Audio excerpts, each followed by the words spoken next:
Kekurangan doktor di Sabah terus menjadi perhatian di Dewan Rakyat apabila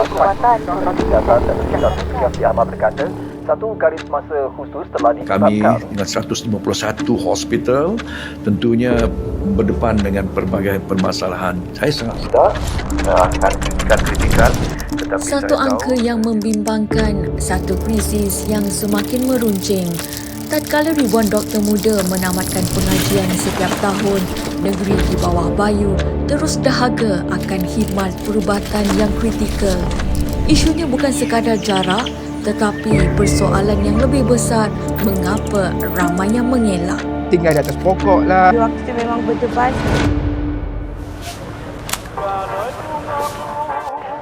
Hari ini kita dengarkan suara sebenar dari barisan hadapan tentang sebuah perjalanan yang bermula dengan keraguan tetapi berakhir dengan kecintaan.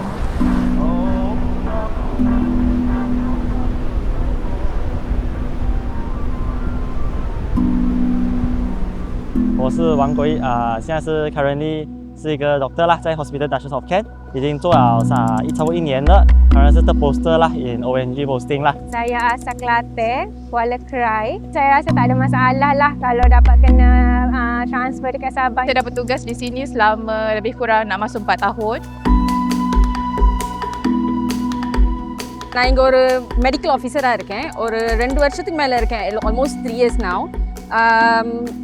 என்னோட எக்ஸ்பீரியன்ஸ் கேட்டிங்கன்னா இங்கே வந்து கொஞ்சம் வித்தியாசமாக தான் இருந்துச்சு. நான் வரும்போது வந்து உண்மையிலேயே நான் எதிர்பார்க்கல என்ன மாதிரி இருக்கும்ன்ட்டு. Pada tahun 2012 tu kita punya persepsi tu waktu tu memang kita tak tahu Sabah tu macam mana.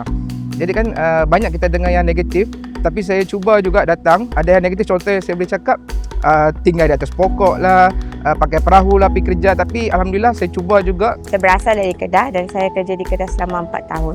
Bila tiba-tiba dapat posting di sini, of course kita akan terfikir sekejap, oh jauhnya Sabah.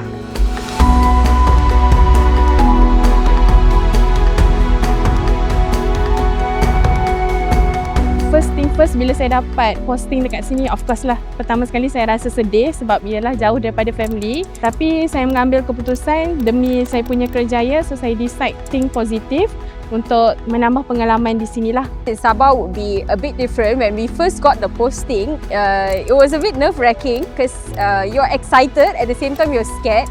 You don't know what you're looking at. I mean, you're looking forward to and everything. It was brand new experience actually, to be honest, coming from a peninsula KL. Sabah is initially might be a bit confusing and not very understand about what's happening around my surrounding lah, because it is quite rural for me as I come from a town area. Saya mengambil cabaran untuk mendapatkan lagi peluang dan pengalaman yang berlainan lah. Saya datanglah ke sini. Saya ditempatkan di Batu 30 yang paling hujung. Di waktu itu memang berdebar, saya macam mana saya akan mengharungi cabaran itu sebab driving almost 1 jam setiap hari. Namun, sebaik kaki melangkah masuk ke dalam komuniti, tembok kebimbangan mula runtuh. Sepanjang diasadakan, saya ada join beberapa program medical camp. Medical camp ni ibarat macam kami yang ada akses kepada kesihatan. So kami akan travel ke tempat-tempat yang agak jauh di pedalaman. So kita akan travel 4x4. So beramai-ramai kita akan pergi ke sana.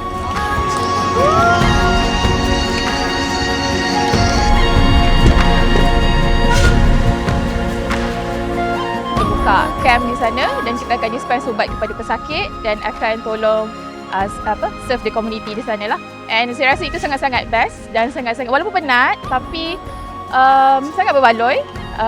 Kita dapat rasa pengalaman dekat sana macam mana orang di sana susah untuk dapat akses kepada kesihatan.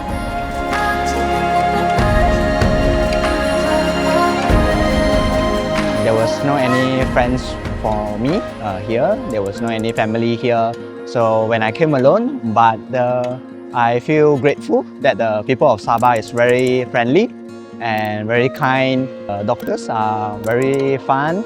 I met a lot of friends here that can help us and also help me to get along with this beautiful place lah, I would say. Saya dah bekerja berkhidmat di Sabah selama 12 tahun bermula dari 2014. Ini adalah hospital saya yang ketiga lah. Sepanjang saya kat sini, saya dapat belajar banyak etnik. Kita tahu dia punya bahasa pasar dia, bahasa yang dusun, kadazan dia macam mana. Besides kalau kita cuti, kita daripada balik kampung, kita boleh melawat ke tempat-tempat kat sini. Banyak tempat yang cantik, cuma perjalanan jauh antara satu tempat ke tempat lah. Tapi memang obviously memang cantik lah kat sini. Di Sabah, rakan sekerja bukan sekadar rakan setugas, tetapi keluarga yang menyokong di saat sukar. Okey, Sandakan ni memang sangat-sangat best. Orang-orang Sabah memang sangat-sangat best, sangat-sangat peramah, supportive. Saya punya nurse-nurse dekat klinik sekarang ni pun memang sangat-sangat membantu. Kebanyakan doktor yang saya kenal yang masuk dapat pindah ke Sabah ni, kebanyakannya semua tak nak balik lah dengan cepat. Semua nak stay lama-lama dekat sini. Hubungan silaturahim, mementingkan hubungan antara doktor dengan staff nurse dengan patient lah. Ini dekat Sabah ni dia bukan sekadar tengok patient sajalah. Hubungan dengan patient semua era-era juga. Saya sudah berkhidmat di sini selama 14 tahun sudahlah. Saya ikut suami saya di sini. Sepanjang saya bekerja di sini, saya sangat gembira lah dan banyak pengalaman yang saya dapat di sini. Sekarang saya masih lagi berada di sini. Belum lagi saya mau pindah lah. Banyak juga pengalaman yang saya dapat lah.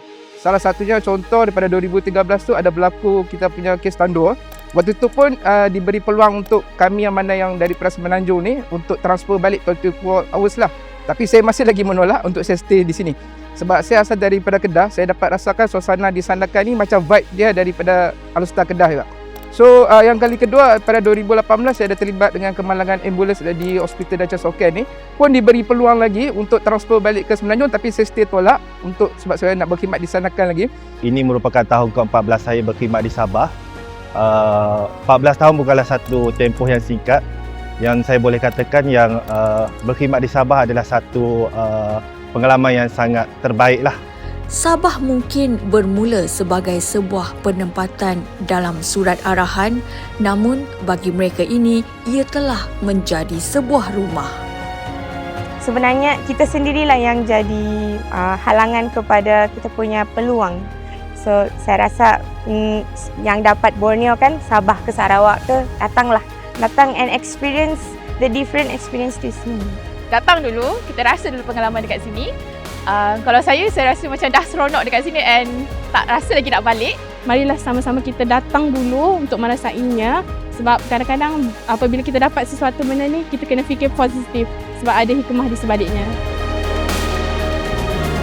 Siapa-siapa yang dapat Sabah tu, kira antara golongan yang bertuah lah sebenarnya. Try dulu tempat. Kita merantau dulu, tengok tempat orang, timba ilmu tempat orang. It's a completely different experience here. You would have to come and see for yourself for you to know what it is like for you. But I will assure you, you will love it here. Saya punya bahasa daripada logat Kedah pun dah nak bertukar ke Sabah lah ni. Pada akhirnya, Sabah bukan sekadar koordinat dalam surat penempatan. Ia adalah guru yang mengajar kita tentang erti syukur, keluarga yang menyambut kita saat sepi dan saksi kepada setiap titis keringat seorang pejuang kesihatan. Di sini, kita tidak hanya merawat pesakit, kita menemui semula jiwa sebenar seorang manusia. Sabah, tempat di mana tugas bertukar menjadi cinta. Negeri di bawah bayu sentiasa menanti kepulangan anda ke rumah kedua ini.